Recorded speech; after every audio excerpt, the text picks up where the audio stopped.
السلام عليكم ورحمة الله وبركاته. ازيكم حبايبي؟ عاملين ايه؟ يا رب تكونوا بخير. وحشتوني كتير كتير كتير.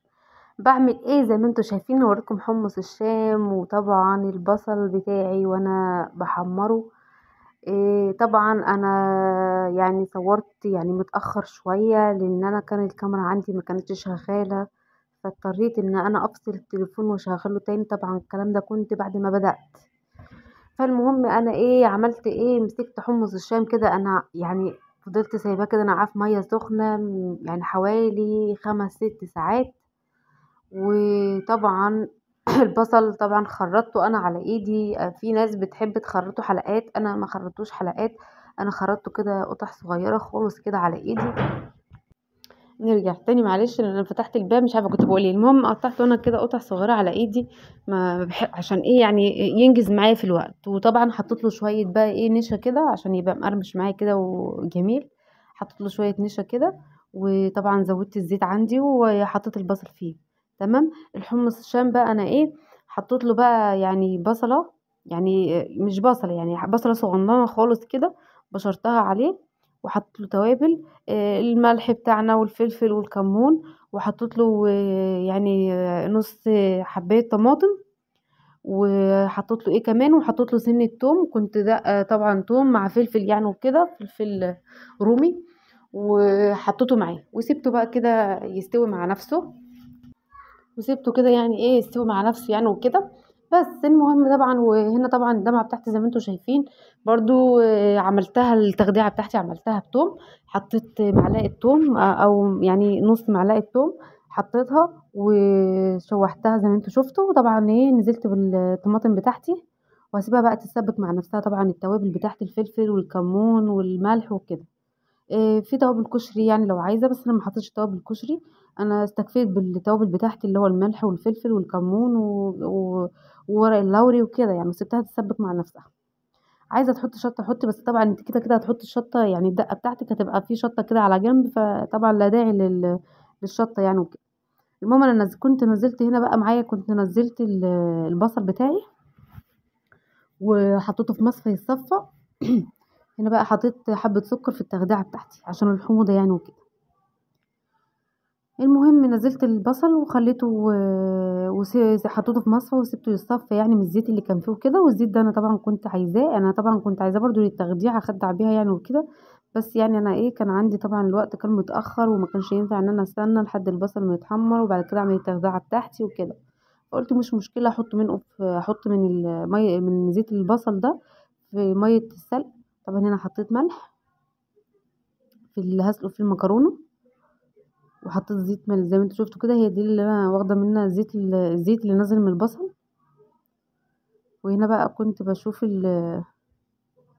استوى ولا لسه. جميل بصراحه. انا كنت عايزه افضل يعني واقفه اكل فيه كده.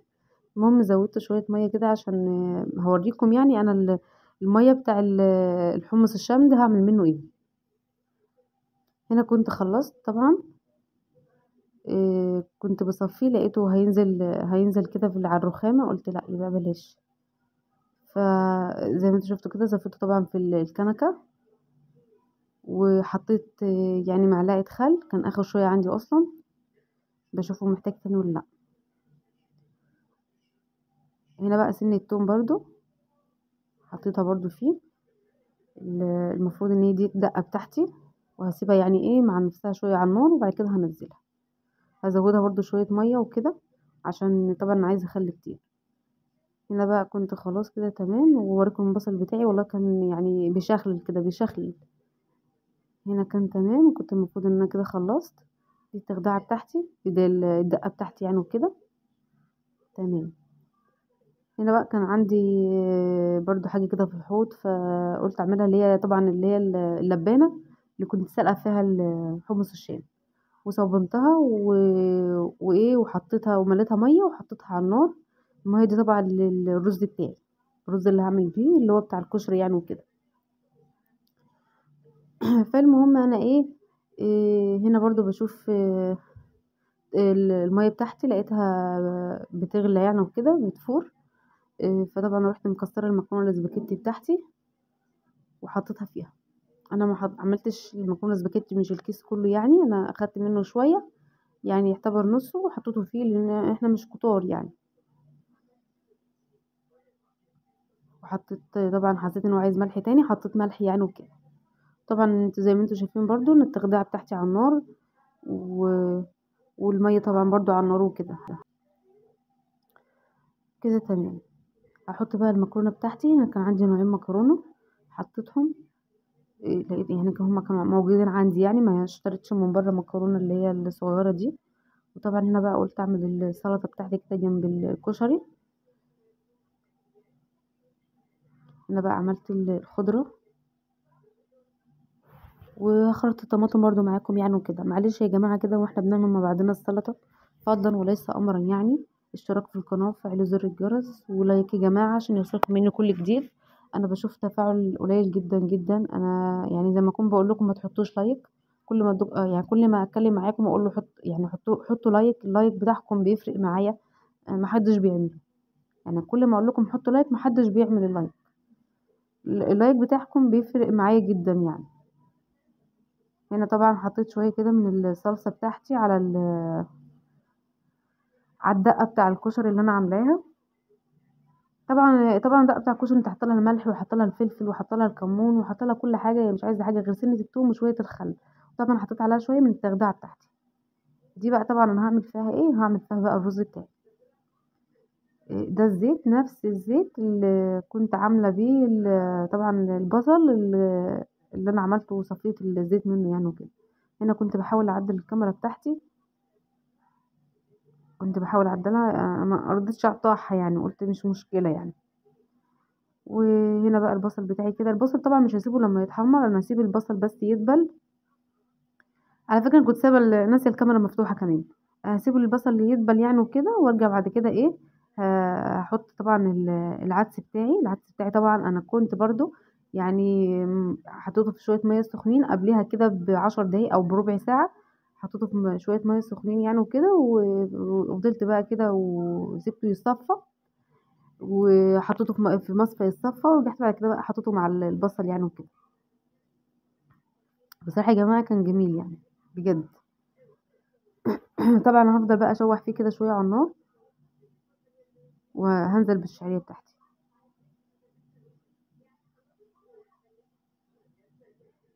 تمام التمام. هنا بقى كنت نزلت بالشعريه بتاعتي يعني وكده. وبرضه هفضل يعني اقلب فيه كده لحد الشعريه معايا ما تتحمر يعني وكده. انا حطيت طبعا مكعب مرقه الدجاج يعني وكده حطيته. وهرجع بعد كده بقى طبعا هضيف الرز. طبعا زي ما انتم شايفين كده الشعريه اتحمرت معايا طبعا، واللي كمان العدس برضو ايه خد معايا لون. هنا برضو حطيت الرز. انا طبعا ما بكترش زي ما انتم شايفين، يعني حاطه يعني حاجات صغيره. وهرجع بقى يعني هدن اقلب فيه شويه كده يعني عشان يسخن كله. حطيت شويه رز تاني. حسيت ان يعني إن محتاجه رز تاني يعني وكده. انا نسيت وغطيت الحله وبعد كده هفتكر احوش الغطا تاني. وبعدين برضو ايه اقلب فيه. طبعا انا كان اصلا بنتي جنبي كانت اصلا هي اللي شغلاني، وكانت مخليني معقدها على الرخامه يعني وكده، فكنت كل شويه ابص عليها وانزلها وتطلع تاني وكده. هنا برضو ايه حطيت الملح. وهنزل بقى بالميه اللي انا سبتها طبعا تفور كده تسخن. ميه مغليه على النار. هنا كده كنت بشوف محتاج ملح ولا لا. كان محتاج شويه ميه. حطيت الميه وكتمت الحله ووطيت النار. هنا هعمل ايه بقى في الطاسه الصغنطوطه النونه دي. هتشوفوا دلوقتي معايا. طبعا دي شطه ناشفه، هحط برضو عليها من الدمعه دي. تمام. وازودها بشويه ميه. هحط لها برضو ميه دلوقتي، الميه اللي كانت مغليه عندي، وهسيبها برضو شويه كده على النار وشويه زيت. كده تمام. كده يعتبر يعني عندي كده يعتبر الكشري خلص. طبعا المكرونه طبعا كانت اتسلقت خلاص، والرز بيستوي. التخديعه بتاعتي اتخدعت، والدقه اللي هي بتاع الخل برضو عملتها. طبعا المكرونه زي ما انتم شايفين اهي حطها في المصفى بتتصفى. في حد بقى قال لي المكرونه حط عليها شويه زيت. طبعا هنا بقى كنت خلصت، وبحط بقى البصل بتاعي غرفت. طبعا ده كنت بتغرفيه لمين بقى يا بنتي يا ام جاسر؟ ده طبعا احنا عندنا كل واحد مننا يعني حط في طبق واكل. يعني انا حطيت لجوزي في طبق، وكل عيل من العيال في طبق، وانا طبق كده يعني، واكلنا. لان انا عندي ولادي في اللي ما بيحبش الصلصه كتير، وفي اللي ما بيحب الصلصه خالص، وفي اللي ما بيحبش الدقه. جوزي ما بيحبش الدقه، انا بحب الدقه كتير كده يعني. هنا بقى كنت خلصت وغرفت ده. طبعا كده ايه انا بدور على طبق احط فيه الصلصه عشان اخرجه بره. طبعا لازم ادوق حماية وحماتي يعني وكده، من اللي انا عملته. طبعا كان كتير يعني معايا، انا عامله حسابي يعني كتير يعني معايا. وهنا بقى كنت خلاص خلصت، وهحط الصلصه بتاعتي، ويبقى الحمد لله الحمد لله كده خلصت. وما تنسوش بقى اللايك يا جماعه، والاشتراك في القناه، وفعلوا زر الجرس عشان يوصلكم مني كل جديد. وشايفين بقى الجمال؟ شايفين الجمال؟ جربوا وقولوا رايكم. مع السلامه.